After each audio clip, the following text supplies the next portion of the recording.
Hello everyone, welcome to my Rivya cooking channel.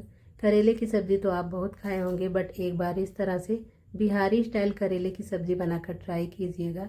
बिल्कुल भी कड़वा नहीं लगेगा और 2 से 3 प्याज में ये बनकर तैयार हो जाएगी, कम से कम प्याज में। सबसे पहले करेले को अच्छे से धुल लेना है और ये जो छिलका है हल्का हल्का छील लेना है। ये 500 ग्राम करेला है। इस करेले में मैं 3 प्याज का यूज करूँगी और बिल्कुल भी कड़वा नहीं लगेगा। इसमें नमक हल्दी लगाकर छोड़ने की ज़रूरत नहीं है और कड़वा भी नहीं लगेगा। तो सारे करेले को इस तरह से छील लेना है, हल्का हल्का डंठल कट कर देना है। और हाँ, करेले को छीलने के बाद आपको धुलना नहीं है, छीलने से पहले आप धुल लीजिएगा। सारे करेले को छीलने के बाद करेले को इस तरह से बीच से कट कर देंगे। क्योंकि मैं भरवा करेला बना रही हूँ, इसी तरह सारे करेले छील कर कट करके मैं आपको दिखा रही हूँ। तो ये सारे करेले कट कर ली हूँ। और जो ये ग्रीन वाला छिलका है इसको फेंकिएगा मत, आगे काम आएगा। अब गैस पर कढ़ाई रख देना, उसमें पानी डाल देना है गर्म होने के लिए। इसमें डाल देना 1/2 टीस्पून नमक और इसमें सारा करेला डाल देना है बॉयल होने के लिए। 8 से 10 मिनट के लिए बॉयल कर लेना है। 8-9 मिनट में अच्छे से बॉयल हो जाता है, बहुत ज़्यादा ओवर कुक नहीं करना है। इस तरह से चाकू से चेक कर लेना है। इस तरह से अगर चाकू घुस रहा है तो समझ जाइए कि अच्छे से बॉयल हो गया है, इससे ज़्यादा ओवर कुक नहीं करना है। अब सारे करेले को इस तरह से छान कर निकाल लेना है, एक थाली में रख देना है ठंडा होने के लिए।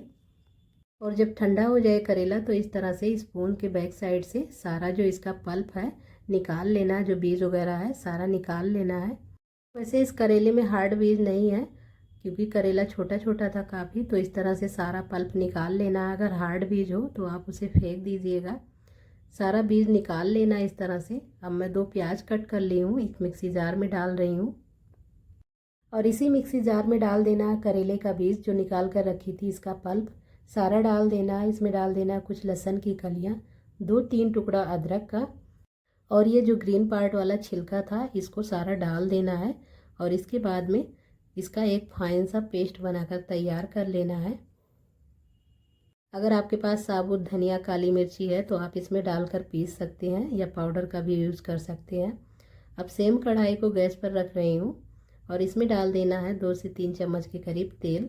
तेल हल्का गर्म हो जाए, इसमें डाल देना है सौंफ, मेथी और कलौंजी का तड़का लगा लेना है। 1/2 टीस्पून हींग डाल देना है, हल्का सा चटक जाए इसके बाद में एक प्याज स्लाइस में कट करके डाल देना है।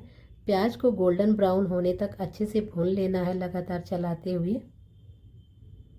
अब प्याज लगभग भुन गया है, ब्राउन कलर आ गया है, इससे ज़्यादा नहीं भूनना है। तो ये देखिए अच्छे से भुन गया है। इसके बाद में ये जो पेस्ट था ग्रीन वाला, ये सारा पेस्ट इसमें डाल देना है और इसमें पानी का यूज़ बिल्कुल भी नहीं करना है। फ्लेम को मीडियम रखना है। सारा पेस्ट डालने के बाद अच्छे से लगातार चलाते हुए इनको भूनना है। और इसके बाद कुछ मसाले भी डाल देना है इसमें। इस स्टफिंग को अच्छे से भूनिएगा, क्योंकि अगर स्टफिंग कच्चा रह गया तो आपका करेला कड़वा लगेगा और अच्छा भी नहीं लगेगा। तो इसे लगातार चलाते हुए 8 से 9 मिनट के लिए मीडियम फ्लेम पर भूनना है। 1-2 मिनट मैं पहले ही भून ली हूँ। इसके बाद अब कुछ मसाले डाल दे रही हूँ टेस्ट के अकॉर्डिंग। इसमें डाल देना है नमक। के बाद में मैं ली हूँ आमचूर पाउडर और धनिया पाउडर, थोड़ा सा ज़्यादा क्वांटिटी में डालना है। कलर के लिए डाल देना है कश्मीरी लाल मिर्ची पाउडर और थोड़ा सा डाल देना 1/2 टीस्पून गरम मसाला। अगर आप तीखा पसंद करते हैं तो आप तीखी वाली लाल मिर्ची डाल सकते हैं। 1/2 टीस्पून डाल देना है जीरा पाउडर, 1/2 टीस्पून डाल देना है सौंफ पाउडर। और इन सबको अच्छे से इस तरह से लगातार चलाते हुए स्टफिंग को अच्छे से भूनना है, जब तक बिल्कुल सूख न जाए, इसका कलर ना चेंज हो जाए। तो ये देखिए 8 से 9 मिनट के लिए अच्छे से मैं भून ली हूँ। इसका सारा कच्चापन निकल गया है। अब स्टफिंग को एक थाली या प्लेट में इस तरह से फैला देना है और ठंडा कर लेना अच्छे से। स्टफिंग जब ठंडा हो जाए अच्छे से तो इसके बाद में करेले में आपको इस तरह से भरना है। तो ये देखिए इस तरह से थोड़ा थोड़ा स्टफिंग उठाकर भर देना है। बहुत ज़्यादा भी नहीं भरना, बहुत कम भी नहीं भरना है। उंगली से इस तरह से दबाकर भर देना है। 1-2 करेला मैं आपको भरकर बता रही हूँ। तो इस तरह से सारे करेले मैं भर ले रही हूँ। और इस तरह से भरवा करेला बनाने में बिल्कुल टाइम नहीं लगता, क्योंकि इसका स्टफिंग भी पका रहता है, करेला भी पका रहता है।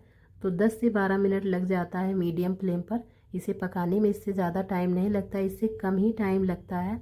अब सेम कढ़ाई में सरसों का तेल डाल देना है और तेल हल्का गर्म हो जाए तो सारे करेले को इस तरह से फ्राई कर लेना है और 2-2 मिनट पर चलाते रहना है करेले को। इससे ये चारों तरफ से अच्छे से हो जाए तो ये देखिए इस तरह से चला देना है सारे करेले को। ढककर आप पका सकते हैं या खुला भी पका सकते हैं। ढककर अगर आप पकाइएगा तो इसमें स्टीम बनेगा। इस तरह से भरवा करेला आप बनाकर 1 हफ्ते तक फ्रिज में रखकर खा सकते हैं, बिल्कुल भी ख़राब नहीं होगा। बट फ्रिज के बाहर रहेगा तो ख़राब हो जाएगा। 5 या 6 मिनट के करीब मैं खुले में पकाई हूँ। इसके बाद में 3-4 मिनट के लिए मैं ढककर पका ली हूँ। इसके बाद में इस तरह से एक बार फिर से पलट देना है सारे करेले को। 2-2 मिनट पर इसे पलटते रहना है जिससे ये चारों तरफ से अच्छे से पक जाए।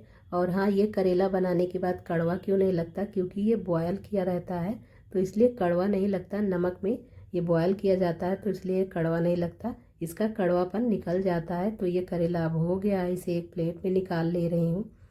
और मैं एक करेला आपको स्पून से मैश करके दिखा रही हूँ, अच्छे से पक गया है क्योंकि ये पहले से बॉयल भी था। तो इस करेले की सब्ज़ी को आप सफ़र में ले जाएं, दाल चावल के साथ खाएं, पूड़ी पराठा के साथ खाएं, किसी के साथ आप सर्व कर सकते हैं। अगर वीडियो पसंद आए तो मेरे वीडियो को लाइक शेयर, चैनल को सब्सक्राइब